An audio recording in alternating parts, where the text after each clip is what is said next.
Ago sa kanyang Instagram ay nagbahagi nga si Rufa Gutierrez ng kanyang tribute o mensahe para sa ex ng kanyang ama na si Pilita Corrales na pumanaw kamakailan lamang.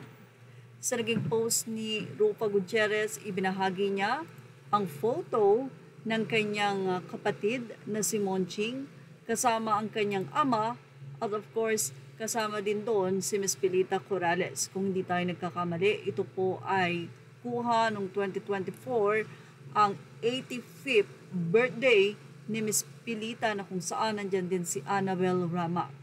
Isang patunay na maayos at maganda ang kanilang samahan.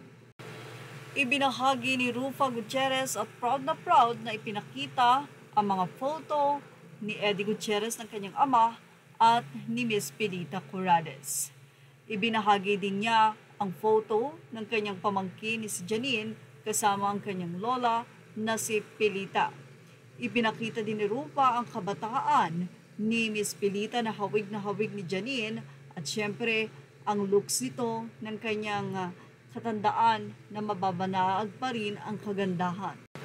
Sa kanyang mensahe, sinabi ni Rufa na thank you for the love, laughter, and music, Tita Pilita. You will forever be in our hearts. Rest in paradise, Tita. We love you so much.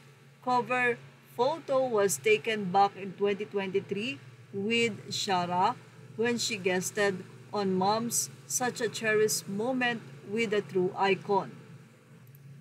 Nito lamang ay na-interview nga si Eddie Gutierrez at doon ay ipinahayag niya ang kalungkutan ng pagpanaw ng ina ng kanyang anak na si Ramon Christopher Gutierrez, kung saan ay sinabi nga ni Eddie na nagulat at malungkot siya nang sinabi ito ng kanyang may bahay na si Annabel Rama. Ayon kay Eddie, inalala niya ang masasayang araw na kasama si Pilita Corrales. Ganun pa man, ayon nga kay Eddie Gutierrez, nandun ang kanyang panalangin.